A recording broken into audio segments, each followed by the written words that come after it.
Her world was a prison of pain, abused, abandoned, and told she'd never be enough. This is the secret life of Oprah Winfrey before the world knew her name. In the dusty, forgotten corners of Kosciuszko, Mississippi, a girl named Oprah Gail Winfrey was born into a world that seemed determined to break her. It was 1954, and her life began in a small, crumbling house with no running water, no electricity, and no hope. Her mother, Vernita, was just 18, a housemaid struggling to survive. Her father, Vernon, was barely present, a shadow in her early years. Oprah's first cradle was a world of poverty so deep it clung to her like the Mississippi mud on her bare feet. By age 6, Oprah's life took a darker turn.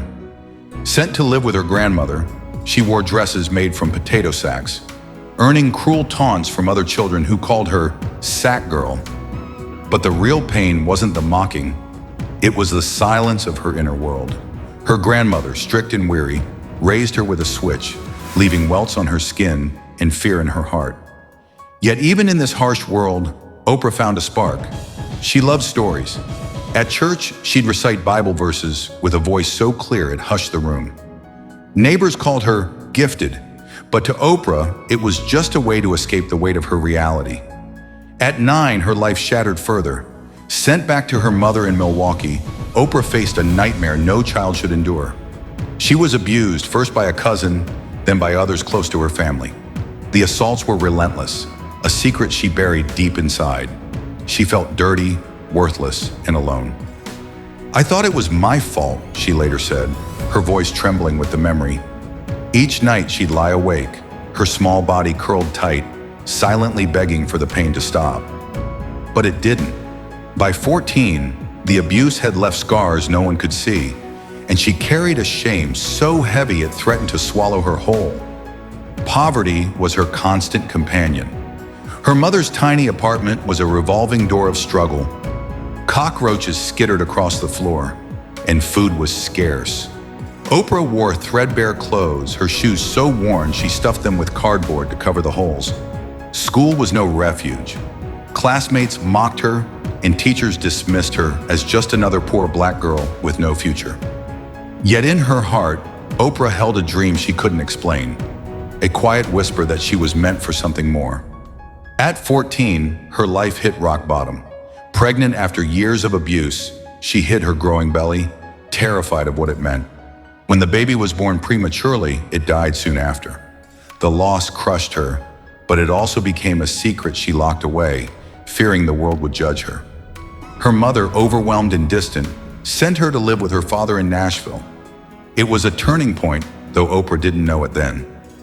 Vernon Winfrey was strict but saw something in his daughter, a fire, a hunger to rise above her pain. In Nashville, Oprah began to rebuild. Her father demanded discipline, homework done, curfews met, and no excuses. For the first time, someone believed in her potential, but the scars of her past still haunted her. She'd wake from nightmares, reliving the abuse, the loss, the shame. "I felt like I was carrying a secret no one could ever know," she later shared. Yet she poured her pain into her studies.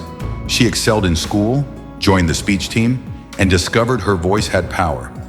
At 17, she won a local beauty pageant and caught the eye of a radio station. They offered her a job reading the news on air. It was her first taste of something bigger, a chance to be heard. But the road wasn't easy. At 19, Oprah became a news anchor in Nashville, the youngest and first black woman in the role. Behind the microphone, she was poised, but inside she was battling doubt. "I felt like an imposter," she admitted years later.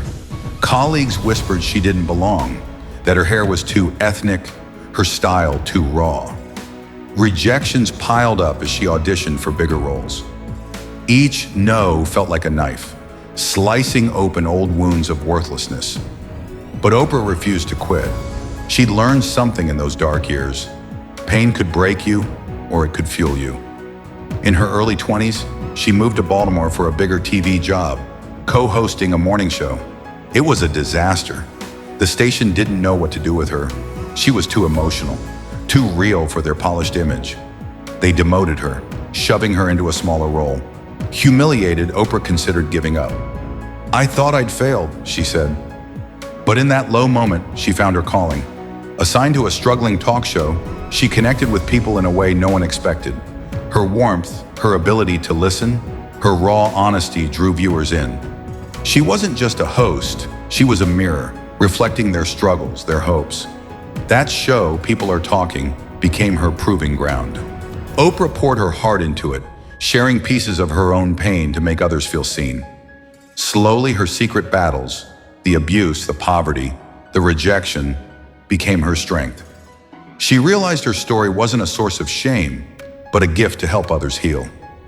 By 1984, her talent caught the eye of a Chicago producer. At 30, she was offered her own show, AM Chicago. It was a risk.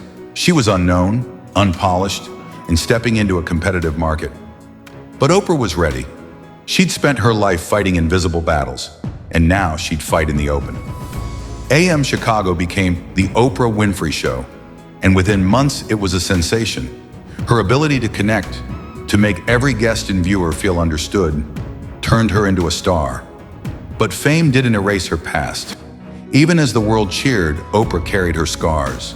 She spoke openly about her abuse, her loss, her struggles, refusing to let them define her.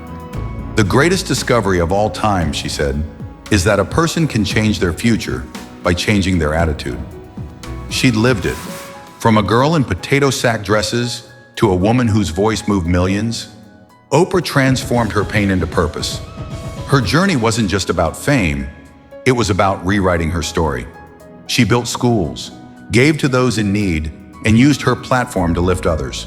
The girl who once felt worthless became a beacon of hope, proving that no pain is too deep to overcome, no dream too big to chase. Oprah's secret life wasn't just her struggles, it was her resilience, her refusal to let the darkness win.